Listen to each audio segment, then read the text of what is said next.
जी, chapter 12 हम start करते हैं। चैप्टर 12 जो है बेसिकली इसमें हम डिस्कस करेंगे न्यूट्रिशन। ठीक है, तो आपको पता होना चाहिए इसमें न्यूट्रिएंट्स क्या होते हैं। कोई भी चीज़ जो हमें एनर्जी देती है उसे हम न्यूट्रिएंट कहते हैं।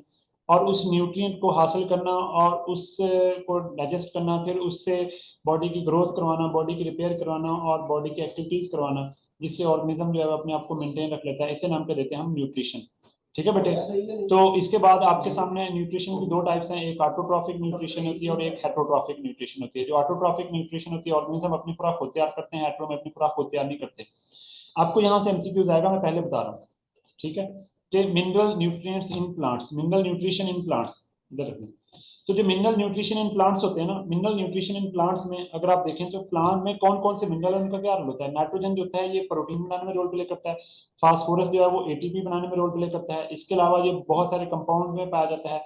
मैग्नीशियम जो है वो क्लोरोफिल में पाया जाता है। जो आयरन है ये साइटोक्रोम में पाया जाता है। ठीक है जी। और इसके अलावा जो है आप देख सकते हैं पोटासियम जो है, पोटासियम, ठीक है, जिसे सल्फर कहते हैं। जो पोटासियम है वो बेसिकली जो बनाने में रोल प्ले करता है, जिसे हम के से रिप्रेजेंट करते हैं, opening and closing of stomata में रोल प्ले करता है। अब आप यहाँ पे एक बात समझिए कि अगर नाइट्रोजन नहीं होगा तो प्रोटीन नहीं होगी, जिससे एंजाइम काम नहीं करेंगे। फास्फोरस नहीं होगा, एटीपी नहीं होगी, जिससे ग्रोथ नहीं होगी और प्लांट की ग्रोथ रुक जाएगी। आयरन इस तरह मैग्नीशियम नहीं होगा तो पत्ते पीले हो जाएंगे। इस तरह नाइट्रोजन के ना होने से भी पीले हो जाते हैं। ठीक है, चैप्टर 11 में मैंने आपको बताया था क्लोरोफिल के सेंटर में मैग्नीशियम होता है। तो आयरन नहीं होगा तो इससे जो है कि साइटोक्रोम काम नहीं करेंगे, साइटोक्रोम में काम नहीं करेंगे तो रेस्पिरेटरी चेन नहीं होगी, इससे एनर्जी पैदा नहीं होगी। इन्हीं के ना होने से क्या प्रॉब्लम थी वो यहाँ पे बताया हुआ है। जैसे आपको एमसीक्यूज के तौर पे याद रखना है कि नाइट्रोजन डेफिशिएंसी काज, नाइट्रोजन की डेफिशिएंसी से क्या होता है, क्लोरोसिस होता है। ठीक हो गया जी, इसे लैक ऑफ क्लोरोफिल कहते हैं। मैग्नीशियम की डेफिशिएंसी से भी क्लोरोफिल होता है। और पूछा जाए फास्फोरस की डेफिशिएंसी से क्या होता है, स्टंट ग्रोथ ऑफ रूट्स। ये रूट्स की स्टंट ग्रोथ से क्या मुराद है कि रूट की ग्रोथ रुक जाती है। इस तरह पोटासियम की डेफिशिएंसी से क्या होता है, लीफ मार्जिन येलो हो जाते हैं और ब्राउन हो जाते हैं। ठीक है, और इसी से इसी जो है ना लीफ मार्जिन येलो होते हैं, तो इन्हीं लीफ की प्री मेच्योर डेथ भी हो जाती है। ठीक है, इससे प्लांट मर जाता है। तो पोटासियम के ना होने से pre mature death of plant होती है और जो है ना लीफ मार्जिन येलो हो जाते हैं। मैग्नीशियम के ना होने से फिर अगेन बात क्लोरोसिस होती है, ये नाइट्रोजन के ना होने से भी होती है। पूछा जाए क्लोरोसिस किस वजह से होती है, नाइट्रोजन से, मैग्नीशियम से, ये दोनों से, तो डेफिनेटली दोनों से होती है। ठीक है, आपने दोनों के तौर पर याद रखना है। तो इस तरह से इनको देखा जाता है। ठीक है जी। तो अब है प्लांट्स में, आपने बस इसकी एग्जांपल याद रखनी है। प्लांट्स में न्यूट्रिशन, प्लांट्स सेप्रोफाइटिक होते हैं, ऐसे प्लांट भी होते हैं जो गली सड़ी चीजों से खुराक हासिल करते हैं। ऐसे प्लांट जो गली सड़ी चीजों से खुराक हासिल करते हैं वो प्लांट हैं, बेसिकली वो प्लांट एंजाइम रिलीज करते हैं बाहर। ऐसे प्लांट भी हैं और वो प्लांट उन गली सड़ी चीजों से खुराक जो है ना वो अपने जो न्यूट्रिएंट्स वगैरह होते हैं उनको डाइजेस्ट कर लेते हैं। अगर आपने इसकी एग्जांपल लिखनी है तो इसकी एग्जांपल आप लिख सकते हैं जी। क्या लिखेंगे, इसमें इंडियन पाइप लिखा जा सकता है, एक प्लांट है बड़ा मशहूर है, उसे इंडियन पाइप कहते हैं। ठीक हो गया। इसी तरह आप लिख सकते हैं इसमें मोनोट्रोपा एक प्लांट होता है। ठीक है जी, तो उसे मोनोट्रोपा कहते हैं। एक प्लांट का नाम है जी इंडियन पाइप, सामने नजर आ रहा है, इसे इंडियन पाइप कहते हैं। तो ये प्लांट है। इसके अलावा जो है ना मोनोट्रोपा, बड़ा सफेद सा प्लांट होता है ये मोनोट्रोपा प्लांट, ये सारे हेट्रोट्रॉफ हैं। ठीक है जी, तो इनको आप ले सकते हैं। इसके अलावा आगे आ जाएंगे जो है वो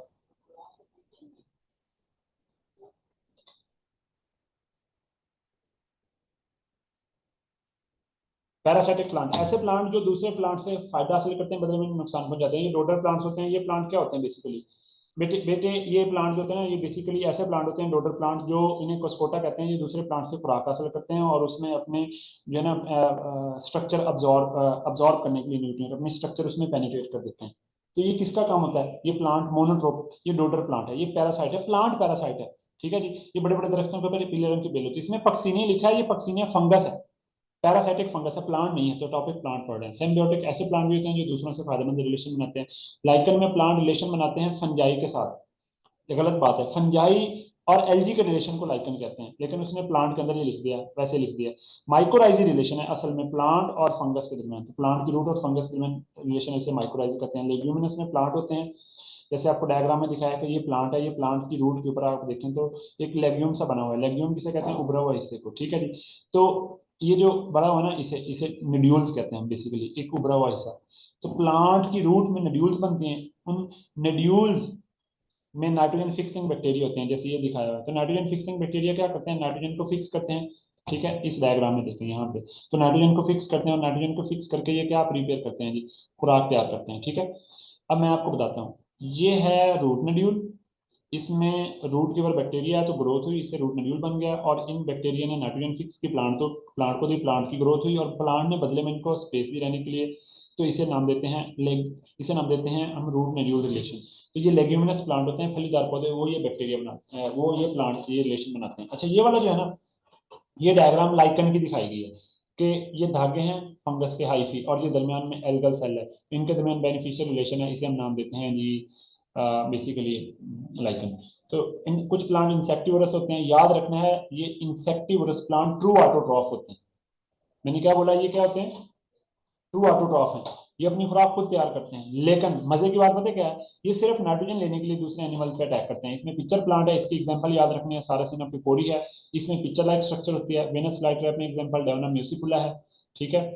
और सनड्यू में एग्जांपल ड्रोसेरा मीडिया है। जो उसने कहा सनड्यू होता है ये खूबसूरत जो है वो ये इस तरह से स्ट्रक्चर बनाता है, और इसके एंड्स पर जो होते हैं ना वो एक सेक्रीशन होती है, जैसे ये नजर आ रही है आपको, ठीक है ना। तो ये सेक्रीशन बेसिकली बेसिक क्या करती है, ये जो सेक्रीशन होती है ये सूरज की रोशनी में शाइन करते हैं, इसलिए इसे सनड्यू के तौर पे लिखा जाता है, ठीक है।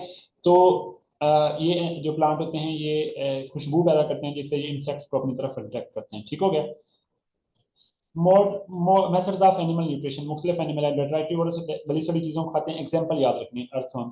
हर्बीवोर घास खाते हैं, और हर्बीवोर में कौन है, इसमें बहुत सारी एग्जाम्पल्स आ जाती हैं, जैसे कि हॉर्स भी आ जाता है, कैटल भी आ जाता है, शीप भी आ जाता है। इसके अलावा इसमें दूसरे एनिमल्स भी आ जाते हैं, जैसा कि जो है ना रेप्टाइल्स आ जाते हैं, ठीक है, बर्ड्स भी आ जाते हैं, ठीक है, इंसेक्ट्स भी आ जाते हैं। ये वो है ना जो सिर्फ घास खाते हैं, ठीक है ना, जैसे कि ग्रॉस हॉपर है तो वो ग्रॉस ही खाता है। तो इनमें याद रखना है कि इनके दांतों में ऊपर वाले दांत में सामने इंसाइजर नहीं होते। खैर, इसमें आप एग्जांपल याद रखेंगे। कार्निवोर वो होते हैं जो क्या खाते हैं जी, एनिमल्स को खाते हैं, उन्हें कार्निवोर्स कहते हैं। मसलन इसमें कौन कौन शामिल है जी, इसमें शामिल है कैट है, डॉग्स है, लाइन्स है, टाइगर है, ये इसके कॉमन एग्जाम्पल है। ये जो शिकार करने वाले होते हैं प्रीडेटर कहते हैं, जिसको ये खाते हैं उसे प्रे कहते हैं। इन दोनों का बैलेंस होना बहुत जरूरी है, अगर ये बैलेंस नहीं रहेगा तो इकोसिस्टम डिस्टर्ब हो जाएगा। ओमनीवोर में आपने क्या याद रखना है, एग्जाम्पल, ओमनीवोर की एग्जाम्पल डिफरेंट है, याद रखना है, इनमें से एमसीक्यूज आ सकता है। ओमनीवोर में क्रो आ जाता है, थ्रस्टी क्रो, जो क्रो होता है वो जो बेसिकली कौवा होता है, ये ओमनीवोर होता है, हर चीज खा लेता है, चिकन भी खा लेता है, और रोटी भी खा लेता है, फल भी खा लेता है। रैट्स चूहे हैं, रेड फॉक्स, फॉक्स गोश्त खाती है शौक से, लेकिन ये फल भी खाती है। और बियर जो होते हैं ये भी खाते हैं हर चीज, पिग्स भी हर चीज खा लेते हैं। बंदा तो फिर आपको पता है जो चीज मिले खा लेता है, चपेड़े भी खा लेता है। अच्छा खैर फिल्टर फीडर्स, ये फिल्टर करके खाते हैं, ये पानी को फिल्टर करते हैं, यहाँ से पानी अंदर जाता है, इसे इनहेलेंट साइफन कहते हैं। और जब पानी अंदर जाता है तो ये गिल्स हैं, ये पानी को फिल्टर कर लेते हैं और पानी बाहर निकाल देते हैं, जो यहाँ पे फूड वगैरह ट्रैप हो जाती है उसे खा के डाइजेस्टिव सिस्टम के अंदर ले जाते हैं, यहाँ पे इनका माउथ होता है। तो ये काम करते हैं कौन जी, ये मसल्स वगैरह होते हैं, कॉमन मसल इसकी एग्जांपल है, ठीक है। फिल्टर फीडर है, पानी को फिल्टर करते हैं। एग्जांपल याद रखनी, फ्लूइड फीडर फ्लूइड को खाते हैं। मच्छर है ना आपके जिस्म पे आके बैठता है, काटता है, आजकल तो मच्छर का मौसम भी है, तो ये मच्छर जो है ना ये फ्लूइड फीडर के तौर पे काम करता है बेटे बेसे बेटे। इस तरह एफिड एक मक्खी है, ये प्लांट के ऊपर अटैक करती है, उसके फ्लोएम जूस को पी लेते हैं। मैक्रोफेजेस ये बड़े बड़े पार्टिकल्स को खाते हैं, ठीक है जी। पैरासाइटिक न्यूट्रिशन में पैरासाइट है, आपने इसमें याद रखना है एंडो कौन है, एक्टो कौन है, ठीक है, और ओब्लिगेट कौन है, फैकल्टेटिव। पैरासाइट होता है जो होस्ट से फायदा ले बदले में नुकसान पहुंचाए। ऐसा पैरासाइट जो होस्ट के अंदर है उसे एंडो कहते हैं, जो होस्ट के बाहर है उसे क्या नाम देते हैं, एक्टो पैरासाइट। अच्छा, जो हमेशा होस्ट पे रहे और होस्ट के बगैर सर्वाइव ही ना करे उसे क्या कहते हैं, ओब्लिगेट। ऑल टाइम होस्ट पर रहता है ओब्लिगेट, जो होस्ट पर रहे और उसे हम लैब में भी ग्रो करवा सकते हैं, होस्ट के बाहर भी रह सकता है, उसे फैकल्टेटिव कहते हैं। एग्जांपल है फ्ली, इसकी एग्जांपल है, लाइसिस एग्जांपल है, ये जिस्म के बाहर रहती हैं। एंडोपैरासाइट में कौन होते हैं, एंटोमेबा हिस्टोलिटिका, प्लाज्मोडियम जो मलेरिया पैदा करता है, इस तरह जो लंग्स में आकर निमोनिया पैदा करने वाले बैक्टीरिया होते हैं वो इंटरनल पैरासाइट होते हैं, एंडोपैरासाइट होते हैं, ठीक हो गया। ये बाहर होती हैं, फ्ली और लाइसिस जुएं वगैरह होती हैं, ठीक है ना। तो ये ऐसे लड़कों को कम होती है, लड़कियों को ज्यादा होती है, प्लीज डोंट माइंड। अच्छा जी, इसी तरह टिक्स वगैरह होते हैं और माइट्स वगैरह होती हैं, ये चीचक वगैरह होते हैं, एनिमल्स के ऊपर अटैक करते हैं, ये इंसानों पर अटैक नहीं करते, ठीक है। प्लांट के ऊपर एफर्ट अटैक करती है, ये उसकी जिल्द पर बैठकर अंदर से जूस पीती है। लीचीज हैं जिल्द पर अटैक करती हैं। एंडोपैरासाइट में उसने एग्जांपल दी हुई है कि एंटोमेबा हिस्टोलिटिका, और इसके अलावा मैंने जैसे आपको एग्जांपल दे दी है, ठीक है ना। तो ये पैरासाइट्स हैं। अब डाइजेशन इन अब्जॉर्प्शन में डेफिनेशन याद रखनी है। इंजेक्शन कहते हैं इनटेक ऑफ फूड, डाइजेशन कहते हैं खुराक को डाइजेस्ट करना। अगर सेल के अंदर खुराक को डाइजेस्ट किया जाए तो इंट्रासेलर, अगर सेल से बाहर किया जाए तो उसे नाम पे देते हैं एक्स्ट्रा सेलुलर, ठीक है, दो तरह की होती है। अगर डाइजेशन एंजाइम से हो तो उसे केमिकल, और अगर फोर्स लगा के कूट कूट करो जैसे मुंह में दांतों के जरिए होती है तो उसे मैकेनिकल डाइजेशन कहते हैं, ठीक है। डाइजेशन का मतलब है कॉम्प्लेक्स फूड को सिंपल फूड में कन्वर्ट करना। कॉम्प्लेक्स है रोटी, आप जिल पे रखें अंदर जजब नहीं होगी, उसे सिंपल फूड में डाइजेस्ट करेंगे, उसके न्यूट्रिएंट बना लेंगे ताकि वो जिस्म में जजब हो सके। तो तो गट में जाएंगे तो डाइजेस्ट हो जाएगी, इसे हम डाइजेशन कहते हैं। जो फूड डाइजेस्ट हो जाती है उसकी फिर अब्जॉर्प्शन होती है, फिर उसमें से जो हिस्से होते हैं उनको बॉडी में यूटिलाइज कर लिया जाता है, एसिमिलेशन है, इजेशन है, उसमें से वेस्ट को निकाल दिया जाता है। इन टॉपिक में से एमसीक्यूज आ सकता है। यहाँ पर एक बात याद रखनी है, अमीबा में ये सारे काम होते हैं। अमीबा की कोई प्रॉपर शेप नहीं होती है, सीडोपोडिया बना के फूड को इनटेक करता है, बस इतना याद रखना है। और ये डाइजेशन के दौरान पीएच चेंज करता है। पहले इसकी पीएच होती है 5.6, उस पर जम्स मर जाते हैं, ये एसिडिक पीएच है, फिर ये 7.3 कर लेता है अल्कलाइन, तो 5 से ये 7.3 पर जाता है, ठीक है ना। तो अपने पीएच को चेंज करता है, इस तरह से डाइजेशन करता है। ये फूड आई, फूड वैक्यूल आया, उसके साथ लाइसोसोम जुड़ी और डाइजेशन की, और जो वेस्ट था बाहर निकाल दिया और बाकी चीजें इसमें इस्तेमाल करनी। हाइड्रा में भी ऐसे होता है। हाइड्रा में नेमेटोसिस्ट होते हैं, ये स्टिंगिंग सेल्स हैं, बस ये याद रखना है, ये डंक मारने वाले सेल्स हैं। आपने क्या याद रखना है, हाइड्रा में एक ही ओपनिंग होती है जहां से खुराक अंदर रहती है और खुराक किधर जाती है, बाहर जाती है। इसी सिंगल ओपनिंग की वजह से ये खुराक को डाइजेस्ट करते हैं। तो बेटे इसके बाद आ जाता है प्लेनेरिया। प्लेनेरिया में भी सिंगल ओपनिंग होती है। तो हाइड्रा और प्लेनेरिया में सैक लाइक डाइजेस्टिव सिस्टम है, जिसकी एक ही ओपनिंग होती है। एक ओपनिंग का मतलब है कि जैसे ये ऐसे सिंगल ओपनिंग है, इसी से खुराक किधर आ रही है, अंदर आ रही है, और इसी से खुराक किधर जा रही है, बाहर जा रही है, तो इसमें सिंगल ओपनिंग हो जाती है, ठीक है बेटे। इसी तरह अगर आप चलें नेक्स्ट, तो नेक्स्ट आपके पास आता है जी प्लेनेरिया। प्लेनेरिया में इसमें आपने याद रखना है कि इनका जो मुंह होता है ना, वो ये नीचे वाली साइड पे होता है, यहाँ पर मुंह होता है, ठीक है ना। तो ये जो मुंह होता है ना, ये इसके पास एक ट्यूब होती है, ये ट्यूब, इसे फेरिंक्स कहते हैं। ये ट्यूब जो बाहर निकली हुई है, ये ट्यूब बाहर आती है और खुराक को पकड़ के फिर वापस अंदर चली जाती है। ऐसी ट्यूब को इवर्सिबल फेरिंक्स कहते हैं, ठीक है। रिवर्सिबल नहीं कहते, वो रिएक्शन के लिए टर्म यूज करते हैं। तो उसके बाद डाइजेशन इन काकरोच है। काकरोच जो होता है उसके गट के तीन हिस्से हैं, फोरगट, मिड गट और हाइंड गट, इसके तौर पे याद रखना है, ठीक है जी। तो इसमें इतना ज्यादा इंपॉर्टेंट नहीं है। ह्यूमन के ऊपर क्वेश्चन आ सकता है आपको। ह्यूमन में आपने याद रखना है कि ह्यूमन के डाइजेस्टिव सिस्टम में सिलिवरी ग्लैंड कितने होते हैं मुंह में, ये याद रखना है। ये मैंने आपको लास्ट टाइम करवा दिया था बच्चों। अच्छा जी, इसके बाद नेक्स्ट चलते हैं। नेक्स्ट आपके पास चैप्टर आता है, chapter number 13, gaseous exchange. Gaseous exchange में आपने सबसे पहले 2 पेजेस याद रखने हैं, उनमें आपको एमसीक्यूज आएगा, ये मेरी बात याद रखिएगा इंशाल्लाह, ठीक है। तो किस तरह से एमसीक्यूज आएगा कि जो गैसियस एक्सचेंज होता है, चाहे प्लांट हो चाहे एनिमल हो, सब में होता है, ठीक है। गैसियस एक्सचेंज के लिए एक मीडियम चाहिए, ठीक है। मीडियम कौन सा होता है जी, सबसे अच्छा मीडियम कौन सा है? पानी में अच्छे से सांस लिया जा सकता है या हवा में? हवा में लिया जा सकता है, क्योंकि बेटे हवा के अंदर एक तो ऑक्सीजन की मात्रा ज्यादा होती है, दूसरा हवा के अंदर हवा की अपनी डेंसिटी बहुत कम होती है, हवा की अपनी विस्कोसिटी बहुत कम होती है। जो हम हवा सांस बाहर निकालते हैं तो गैसेस बड़ी क्विकली चेंज हो जाती हैं हवा के साथ, ठीक है ना। तो बड़ी रैपिडली चेंज होती है, डिफ्यूजन रेट बहुत ज्यादा होता है। इस वजह से जो है ना, जो बेटर मीडियम है वो कौन सा है जी, that is called the air is the better medium for the gases exchange. इसने बुक में बताया हुआ है कि पानी जो है वो 8000 टाइम मोर डेंसर है, इसलिए गैसेस स्लोली डिफ्यूज होती हैं। एयर लेस डेंसर है 8000 टाइम। इस तरह बताया कि पानी 50 टाइम मोर विस्कस है, एयर लेस विस्कस है, इसलिए गैसेस तेजी से डिफ्यूज करती हैं। और अगर ऑक्सीजन की कंसंट्रेशन की बात करें तो पानी में ऑक्सीजन 10 ml होती है। 1 लीटर वाटर लें तो उसमें 10 ml ऑक्सीजन होगी, यानी 1% ऑक्सीजन होती है। और इसी तरह अगर हम 200, अगर 1 ml एयर लेते हैं तो उसमें 200 ml सिर्फ क्या होगी, ऑक्सीजन होगी। इस तरह से ऑक्सीजन की मात्रा हवा में ज्यादा होती है। तो बेहतर मीडियम वही है जहाँ पे ऑक्सीजन आपको ज्यादा मिल रही है, ताकि आप सांस लें तो ऑक्सीजन आप जल्दी से इनटेक कर सकें। प्लांट में भी ऐसा होता है, प्लांट में स्टोमेटा से होते हैं। उसने बुक में बताया हुआ कि एक प्लांट है टोबैको प्लांट, ठीक है ना। उसके एक लीफ जो है उसका स्क्वायर सेंटीमीटर पर एरिया लें तो उसमें 12,000 स्टोमेटा होते हैं, ये वैल्यू याद रखनी है, ठीक है।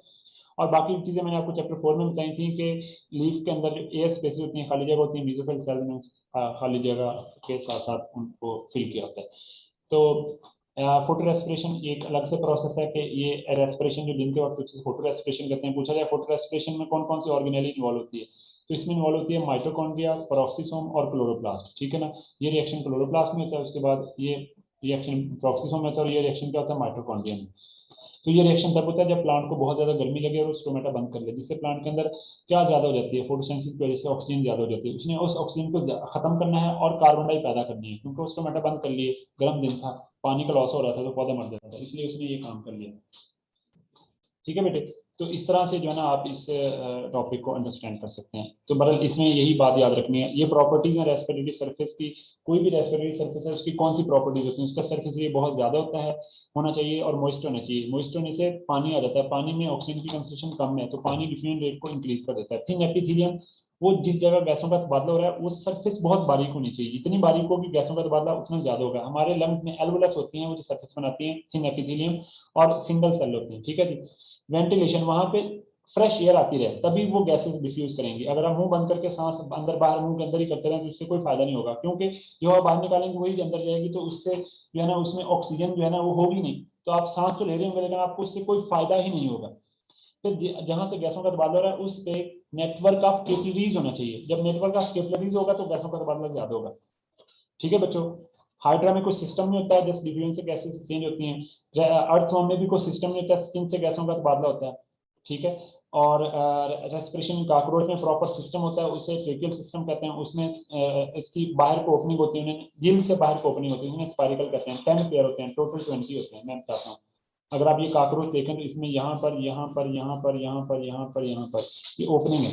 इन ओपनिंग को नाम क्या देते हैं? बाहर की तरफ ओपनिंग है, एक यहाँ पर है, एक यहाँ पर है, एक यहाँ पर है, एक यहाँ पर है। इन ओपनिंग को नाम क्या देते हैं? स्पाइरिकल, जिसमें लेबल किया हुआ है। ये ओपनिंग होती है, ये ऐसे करके ओपनिंग होती है, और इनके ऊपर जो होती है ना, ये बनी होती हैं ये कार्टन की वॉल्स, और ये ओपनिंग आगे एक लंबी ट्यूब में जाती है।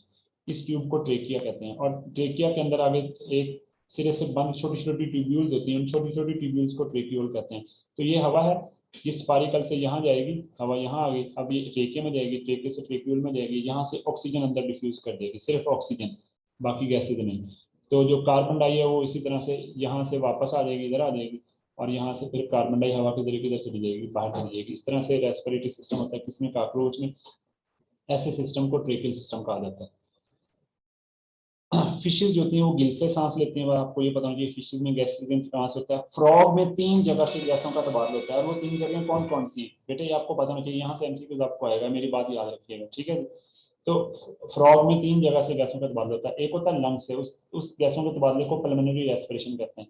ठीक है, एक होता है स्किन से, उसे नाम देते हैं क्यूटेनियस रेस्पिरेशन। क्या नाम देते हैं? Cutaneous respiration. एक होता है बक्कल कैविटी से, उसे नाम देते हैं बक्कल रेस्पिरेशन।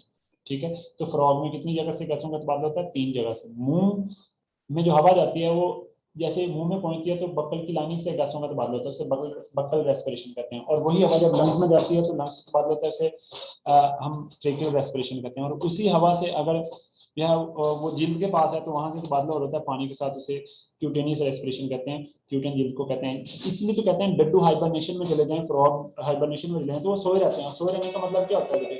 जब वो सोए रहते हैं तो वहां पे जो है ना वो बेसिकली पानी के साथ झील से गैसों का तबादला करते रहते हैं। बर्ड्स में पैराब्रोनकाई होती हैं जो हवा को स्टोर करती हैं, जब ये ऊंचाई में जाते हैं तो ये हवा को स्टोर करने का काम करती हैं। ठीक है, तो इसी वजह से इनमें तकरीबन 8 से 9 पैराब्रोनकाई हो सकती हैं। ठीक है ना, ये सैक्स होती हैं जो हवा को स्टोर करती हैं। सबसे अच्छा रेस्पिरेटरी सिस्टम बर्ड्स का है। बर्ड्स के लंग्स होते हैं, लेकिन लंग्स के अंदर ना पैराब्रोनकाई होती है।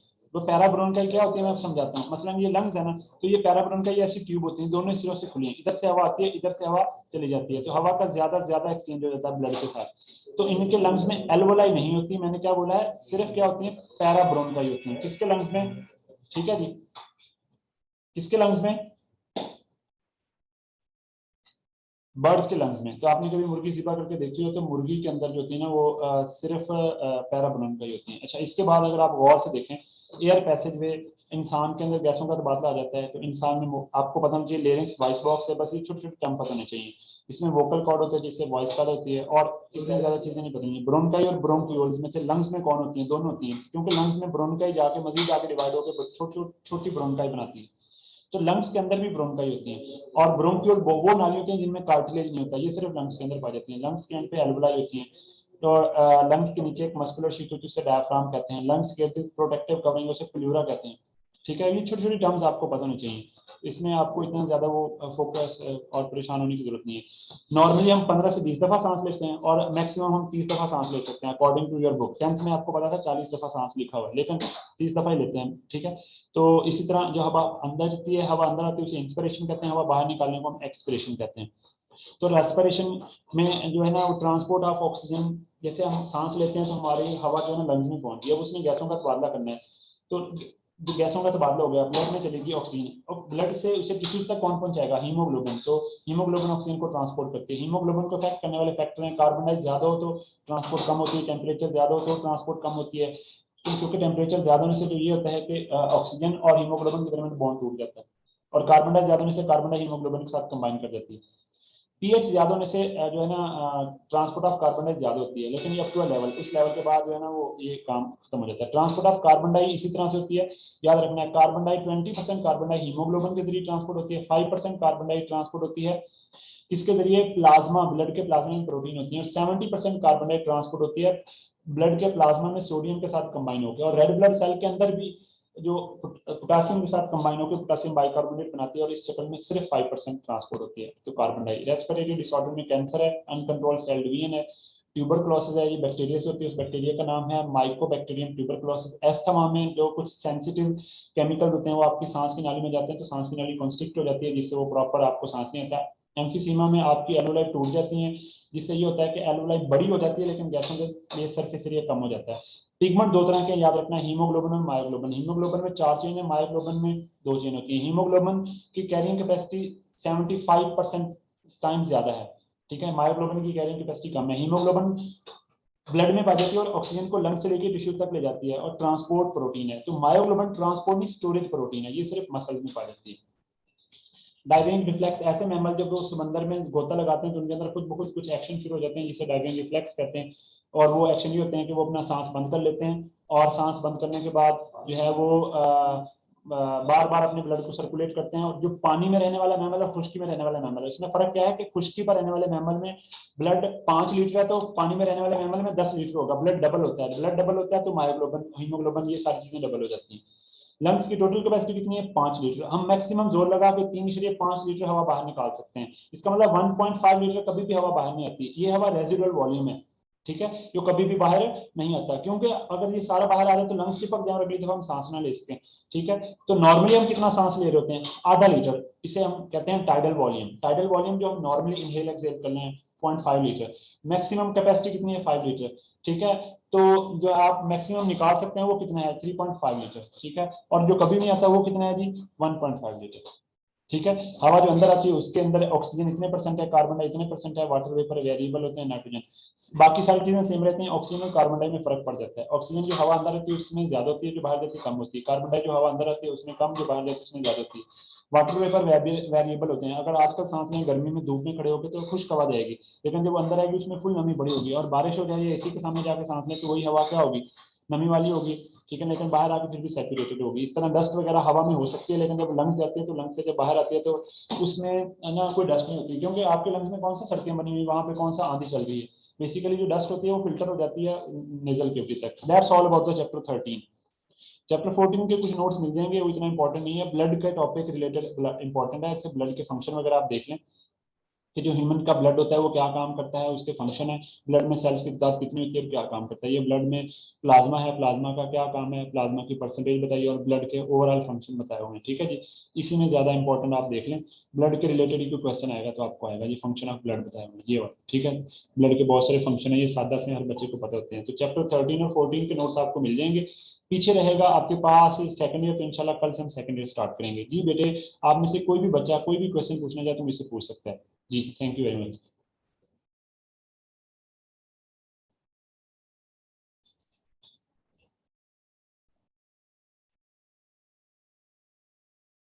कल भी कुछ बच्चों ने क्वेश्चन पूछे थे, that was a very good question, please आप